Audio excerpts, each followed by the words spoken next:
झारखंड की राजनीति में लगातार गरीब, पिछड़े, दलित और आदिवासी मुद्दों पर आवाज उठाने वाले जयराम महतो के लिए घाटशिला उपचुनाव बड़ा मौका माना जा रहा था।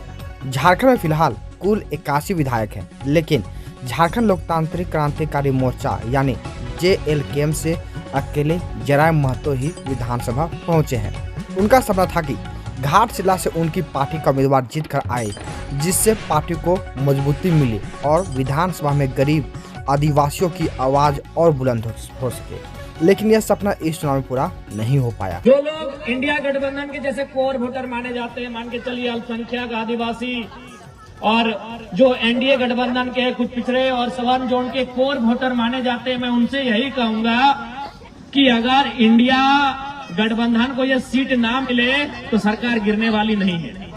NDA गठबंधन को अगर ये सीट ना मिले तो उससे कोई फर्क पड़ने वाला नहीं है। लेकिन अगर JLKM को एक सीट मिलता है तो हम सीधे दोगुना हो जाएंगे, दोगुनी ताकत के साथ, दोगुने उत्साह के साथ, दोगुनी रफ्तार के साथ विधानसभा में मुद्दों को रखेंगे।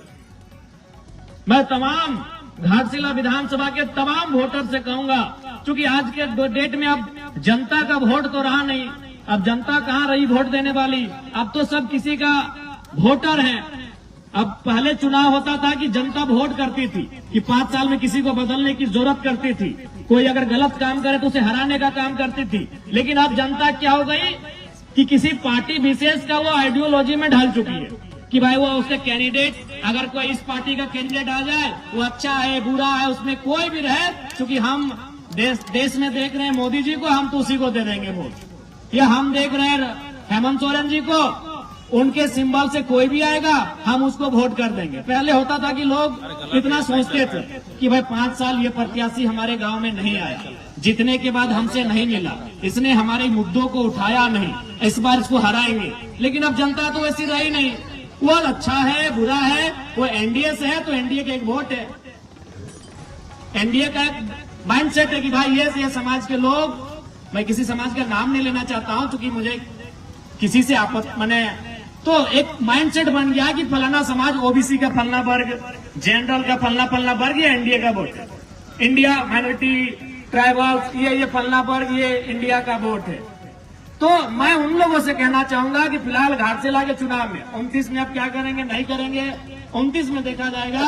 लेकिन घाटशिला के चुनाव में मैं आपसे इतना तो आग्रह करूंगा कि एक सीट जीतने से ना BJP ज्यादा उनको कुछ होने वाला है, ना सरकार को कुछ होने वाला है। घाटशिला विधानसभा उपचुनाव में जयराम महतो की पार्टी के उम्मीदवार को जनता का अपेक्षित समर्थन नहीं मिला और वह तीसरे स्थान पर रहे। इस हार के साथ जयराम महतो का दूसरा विधायक लाने का सपना टूट गया। दूसरी ओर जनता ने एक तरफा फैसला सुनाते हुए झारखंड मुक्ति मोर्चा के उम्मीदवार सोमेश चंद्र सोरेन को भारी मतों से जीत दिलाई। सोमेश सोरेन घाटशिला के पूर्व विधायक और पूर्व मंत्री रामदास सोरेन के बेटे हैं।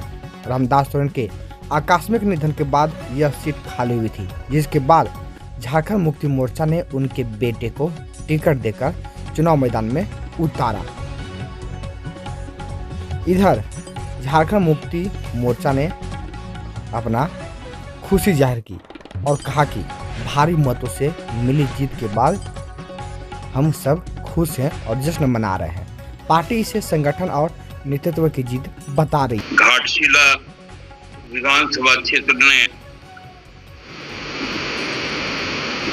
हमारे पार्टी के सर्वोच्च नेता, झारखंड राज्य के प्रतीक पुरुष, विश्वगुरु शिबू सोरेन जी को अपनी राजनीतिक श्रद्धांजलि दी। अपने सर्वप्रिय जनसेवक रामदास दा को श्रद्धांजलि दी और हेमंत सोरेन जी के नेतृत्व में जो काम हम लोगों ने घाटशिला में किया रामदास दा के माध्यम से, उस पर अपनी मुहर लग रही और विगत जनादेश से लगभग 2 गुना जनादेश के साथ हमारे प्रतिनिधि सोमेश चंद्र सोरेन जी को खुले मन से पूरी तरह आशीर्वाद से लाभ दिया। हम लोग शुरू से जानते थे कि जिस प्रकार का नकारात्मक राजनीति वहां पर भारतीय जनता पार्टी ने शुरू किया, जिसका नेतृत्व वर्तमान प्रदेश अध्यक्ष भाजपा के बाबूलाल मरांडी जी ने किया, और जो प्रपंच वहां पर रचा गया उनके नेतृत्व में, उसका घाटशिला के लोगों ने न केवल पर्दाफाश किया बल्कि उसको, उनके नकारात्मक सोच को भी नकारने का काम किया। अब हमको लगता है कि भारतीय जनता पार्टी का केंद्रीय नेतृत्व को यह विचार करना पड़ेगा कि ऐसे नकारात्मक राजनीति करने वाले लोगों को संगठन से जल्द विदाई हो,